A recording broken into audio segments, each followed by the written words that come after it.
Cyuma Hassan yamaze gupfa, yamaze gushira mu mwuka. Nyuma yuko umunyarwanda umwe yaje kugira gutya arifungisha, amazina ye bamwita Antoine.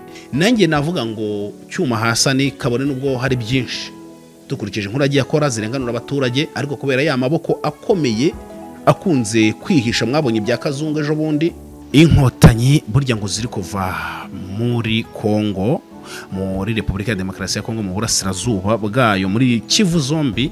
Rusiko mwagiye muduha mutubeshya ibintu byinshi, mutubeshya ko muzabarikaniza hano tukaba abantu bakomeye, nta kintu bimaze, dore tumaze kuvumbura ko muri gutaha. Ngo aya ni amakuru.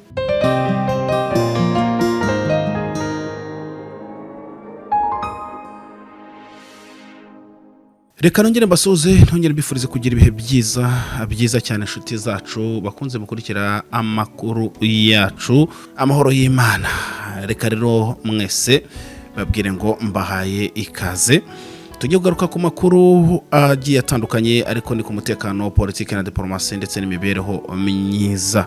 Chef wa diplomasi y'u Rwanda, Ministre Ambasaderi Olivier Nduhungirehe, yaje gutangaza amagambo benshi bakomeje gufata nkaho adasanzwe, aho yarari mu kiganiro na The New Times. Aya magambo rero yaje kugenda ateza impaka nyinshi kuri iyi mihanda ndetse no mu itangazamakuru no mu basesenguzi bagiye batandukanye. Umunyamakuru w'impirimbanyi y'uburenganzira bwa muntu wamenyekanye ku izina rya Cyuma Hassan, hari amakuru akomeje kutugeraho avuga ko rwose ngo uyu munyamakuru yaba ari mu kangaratete, ndetse hari amakuru akomeje gucaracara avuga ko yamaze kuba yashiramo umwuka. Aya ni amakuru tugiye kukuvira imuzi n'imuzingo ukuri kubyihisha inyuma. Ese niki cyatumye amakuru acaracara avuga ko ashobora kuba yaritabye Imana cyangwa umutekano we uri mu kangaratete? Ikipe ya APR FC nyuma yo kwisanga yatomboranye n'ikipe ya Rezegre di Congo yaje kugira gutya rwose irabihakana neza, iravuga ati twe dufite impamvu nyinshi zishobora gutuma rwose tudashobora kwiyunga n'iriya kipe, ntabwo dushobora kwisanga Kinshasa. Hari impamvu nyinshi zikomeye ndetse n'abasesenguzi bagiye babigarukaho, ariko nanone muri diplomasi ibintu byahise bituma ibibazo bifata indi ntera. Hari andi makuru avuga ko ngo burya za ngamba z'ubwirinzi u Rwanda ruvuga ko rwashyize muri Kongo, ubwo harimo abasirikare n'ibindi bigiye bitandukanye, burya rwose ngo batangiye kugenda bava muri Kongo gake gahoro. Hari amakuru rwose amaze kudusesekara atubwira ko burya ngo inkotanyi zirimo ziva muri Kongo mu buryo ngo bwa rwihishwa. Impamvu byihisha inyuma bigendanye n'amakuru abantu bari kugenda batugezaho, cyane amakuru yo ku mirongo y'imbere y'urugamba, uraje ugenda uyasobanukirwa. Aya makuru hamwe n'andi yose turaje tuyakuvire imuzi n'imuzingo. Tuguhaye ikaze.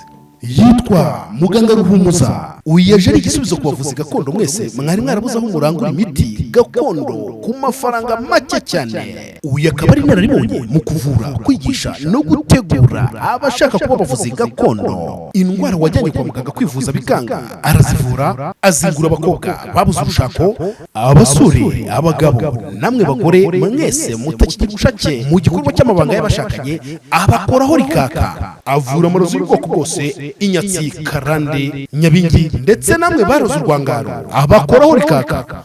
Wowe wifuza kuzava impuguke mu buvuzi gakondo, nawe ukeneye ko kuvura, iki ni igihe cyawe udacikanwa. Dore akorera i Bukavu, ariko kandi namwe abari bota amasimbi biroroshye cyane. Wamuhamagara kuri nimero iri kuri screen yawe. Chef wa diplomasi y'igihugu cy'u Rwanda, Ministre Ambasaderi Olivier Nduhungirehe, yaje kuba rwose yatangaza mu buryo bukomeye cyane, atangaza ko Amerika byanga byakunda ngo ishobora kuba ariyo yaje kuba yakungukira muri aya amasezerano ya Washington.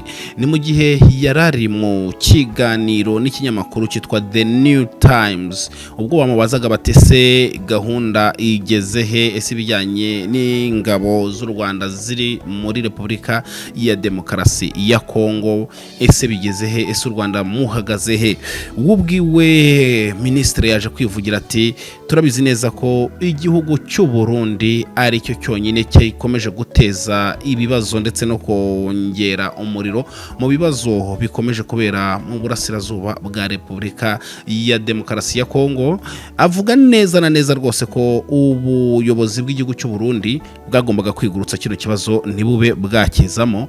Ibi benshi bakomeje kwifata nko kwibasira igihugu cy'u Burundi, na cyane cyane abatavuga rumwe n'ubutegetsi bwa Kigali. Baravuga bati uyu mu ministri rwose kwibasira Burundi mu gihe president Neva ejo bundi rwose yaje kuba yavuga ko impamvu Burundi buri muri Repubulika ya Demokarasi ya Kongo hariya mu burasirazuba aho bukomeje gufasha izi ngabo za Kongo ngo nta yindi ngo impamvu burya ni ubutumwa, ndetse we yahamije rwose ko ari ubutumwa bwa UN, aho rwose bigaragara ko igihugu mu gihe gifite ubufatanye n'ikindi ndetse bifitanye umubano nta mpamvu yo kureberera mu gihe igihugu cyamaze kuba cyaterwa. Tukiri kuri iyo ngingo kandi hari andi makuru akomeje kuba yadusesekaraho, amakuru avuga ko burya ngo n'igihugu cya Tanzania ngo gifite abasirikare mu burasirazuba bwa Kongo, ndetse bigendanye n'amakuru turi gukura ku mirongo y'imbere y'urugamba, na cyane cyane ku ruhande rwa M23 AFC intare za Sarambwe bo baje gukomeza bitangariza ndetse na n'ubu baracyabivuga, cyane cyane uwitwa Colonel Rugabo mu marira menshi ndetse no mu gahinda kenshi, aho agaragaza neza na neza ko burya ngo inyeshyamba za M23 AFC intare za Sarambwe zaje kuba zashegeshwa mu buryo bukomeye cyane n'abasirikare baturuka muri Tanzania, washyiraho umusada w'abarundi ndetse n'abandi bacanshuro bagiye batandukanye. M23 ngo yaje kwisanga rwose ngiyi ntambara ngo ikomeye cyane, ariko aya makuru rwose iyo n'abategetse cyangwa se abayobozi ba M23 ndetse n'abatwirwaneho MRDP nabo ubwo barabyivugira bati abatanzania baratuzonze, mu gihe abanyarwanda bari bazi ko burya Tanzania hari uburyo ki umubano wayo urimo ubura hagati ya Tanzania ndetse n'u Rwanda nk'igihugu kivugwa ko gishyigikiye M23. Ibintu byaje guhita bituma mu buryo bwa diplomasi ndetse n'umwuka ugendanye n'imibanire myiza y'ibihugu rwose hano mu itangazamakuru ndetse no ku mbuga nkoranyambaga byaje kuba byahinduka. Ibi rero Minisitiri Olivier Nduhungirehe yavuze yaje guhita ashyiramo n'igihugu cya Amerika, aravuga ngo aya masezerano twasinyiye muri Amerika, ubwo tugarutse ruguru gatoya, aya masezerano yasinyiwe Washington n'ibipapuro abayunze mu ijambo Perezida wa Repubulika y'u Rwanda Paul Kagame yaje kuvuga, aravuga ati rwose aya masezerano twebwe ntago tuyaha agaciro, ati na cyane cyane ko aya masezerano nta kintu na gito amaze, ahubwo kerekana imba Amerika ariyo iyungukiramo. Ibi rero benshi bakomeje kubifata nkaho yibasiye Amerika, ndetse abasesenguzi bamwe na bamwe bagenda bavuga bati acanye cyangwa se yenyegeje umuriro n'ubundi wari uhari, mu gihe Amerika iri jambo rivuga mu cyongereza bivuze ngo buno butumwa bwageze ku butegetsi bwa Amerika direct. Ese Amerika iraza kuba yabyakira ite? Ese Perezida Donald J. Trump araza kuba yabyakira ate? Ni mu gihe kandi dukomeje kwakira amakuru aho bikomeje kuvugwa ko Cyuma Hassan ufungiwe imageragere. Uyu ni umunyamakuru wakunze kugaragara cyane cyane mu nkuru zigaruka ku kurenganura abaturage, ariko nyuma aza gushinjwa ibyaha bigiye bitandukanye, biza kurangira afunzwe akatirwa imyaka 7, ngira ngo baje kumufunga umwe baramurekura, bamurekuye nyuma ngo haza kubaho kujurira ku bushinjacyaha, birangira n'ubundi Cyuma Hassan afashwe, ubwo ajya gukomeza ya myaka yiwe 7 rwose. Mu gihe rero bikomeje kuvuga ko uyu munyamakuru Cyuma Hassan abura amezi 8 ngabe yagaruka mu buzima busanzwe, hari amakuru akomeje kutugeraho mu buryo bukomeye cyane. Bamwe bavuga bati Cyuma Hassan yamaze gupfa, yamaze gushira mu mwuka, nyuma yuko umunyarwanda umwe yaje kugira gutya arifungisha. Amazina ye bamwita Antoine. Aya ni amakuru atugeraho ko rwose ngo ari umunyarwanda waje kugira gutya arifungisha, uyu munyarwanda ngo yari afite mission yo kugira gute, yo kuba yagira gute yarangiza ubuzima bwa Cyuma Hassan.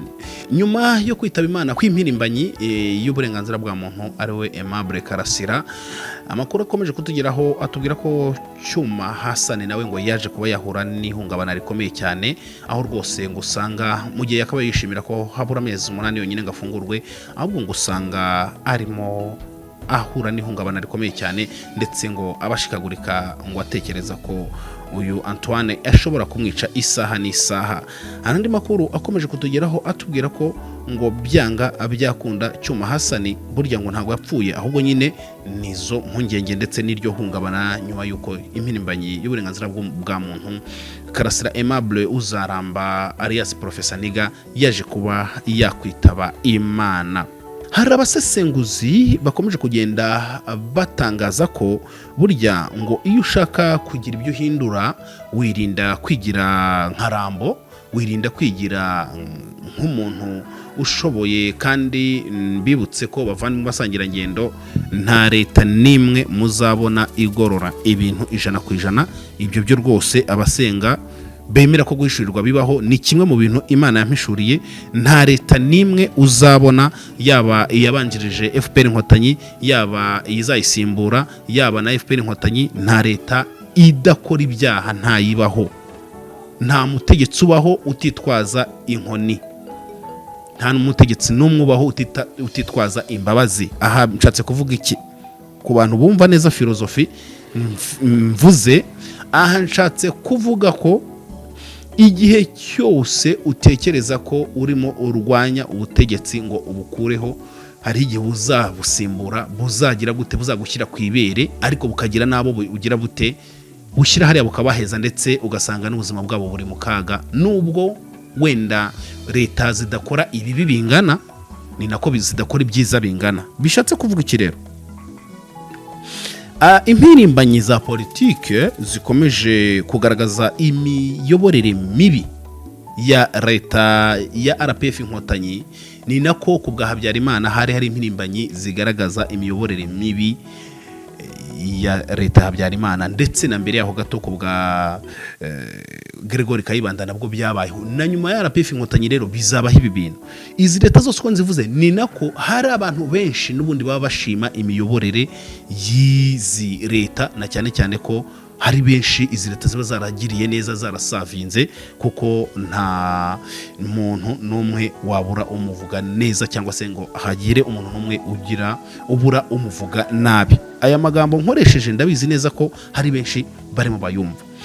Aha rero hari abasesenguzi bagenda bavuga bati Cyuma Hassan nimba koko atewe impungenge akagira ubwoba bw'urupfu rwa Aimable Karasira, ndetse n'abandi benshi bagiye bapfa, bikavugwa ko bapfuye mu buryo budasobanutse cyangwa butumvikana neza, ndetse ntabure n'ababashinja ko bishwe na leta, yakabaye aba nka wa mugani w'abanyarwanda baciye bavuga ngo burya indyarya ihimwa n'indyamirizi. Ndetse ari n'abadatinya kuvuga bati burya leta yaguhisha kiri kukugorora nawe ukayiryarya uyibeshya ko wagororotse. Ibi bintu rero nanjye nkurikije, nanjye navuga ngo Cyuma Hassan kabone nubwo hari byinshi dukurikije inkuru agiye akora zirenganura abaturage, ariko kubera ya maboko akomeye akunze kwihisha, mwabonye ibya Kazungu ejo bundi, dushimira na leta ya mutaye muri yombi, ndetse n'abandi bagizi ba nabi. Mwabonye ko Kazungu yarageze kuri rwego rwo kwica washaka agakiza washaka. Ibi rero byabayeho na kera, bikomeje kuvuga ko na Cyuma Hassan hari uko byagenda kose bamwe mu bategetsi bagiye bamwitendekaho, bikaba birangiye ubuzima bwiwe hafi ya bwose agiye kumarira muri gereza. Buryo umuntu ugufunze imyaka 7 abakwiciye ubuzima, kandi reka mbabwize ukuri bino bintu ntago bizarangira amahoro. Umuntu wese ugira uruhare mu kurangiza ubuzima bw'umuntu muri buno buryo dukomeje kubona, isi izamwiyubika hejuru, kandi ni ibintu abanyarwanda muzabona. Sasa rero rwose Cyuma Hassan nawe ntabwo ari umuntu akabaye agaragariza leta ko hari ibyo atakishimira. Mu by'ukuri iyo ushaka kugira ngo uzagire ibyo uhindura, urabanza ukarinda ubuzima bwawe ukabuhagararaho, igihe cyagera ukazagira gutya abantu bakababona ko utuje wagororotse, kabone nubwo waba ubabeshya, bakazakugira icyizere bakagufungura. Kuko izi ntambara za politike na cyane cyane abapolitisiye cyangwa se zino ntambara zo kurengera uburenganzira bwa muntu ntuzirwana warapfuye uzirwana uri muzima.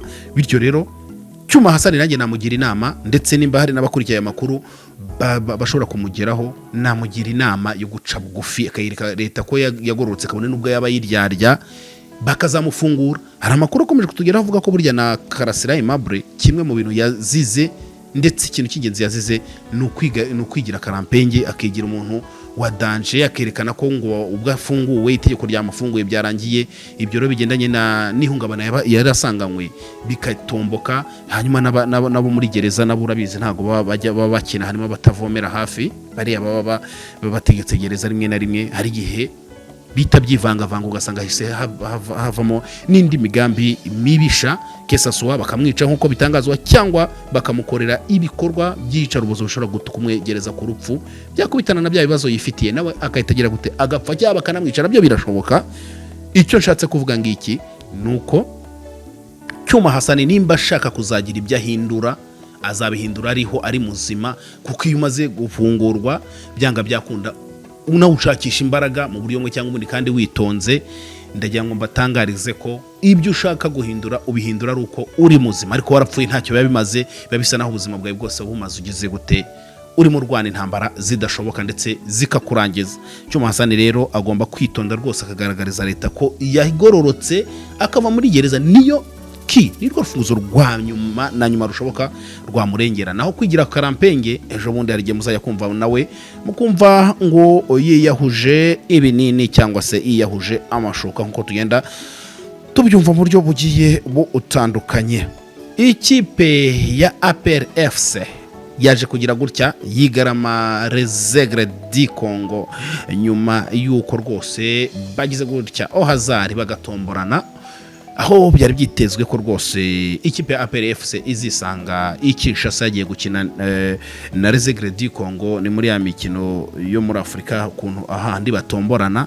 Hanyuma rero hari abantu bakomeje kuvuga bati bino bintu ni nk'Imana ari yabikoze kugira ngo habeho icyo bita jimirage y'ibihugu bisa nkaho biri mu kibazo cya diplomasi itameze neza, aho Congo itabanye neza n'u Rwanda, aho biri mu ntambara igiye itandukanye. Impamvu ikipe ya APR FC yaje gutangariza rwose donc association ishinzwe ibijyanye n'imikino mu Rwanda nk'uko baje kuba babitangaza, nabo baje kuba rwose babivugaho ibintu bikomeye cyane. Baravuga bati tugendeye yuko muri Congo hari intambara, tukagendera yuko muri Congo hari Ebola, rwose uko byagenda kose ntabwo biraza kuba byakunda, ntabwo turi bugeyo, mudutangire buno butumwa aho bugomba kugera, ntabwo turi bujye muri Congo.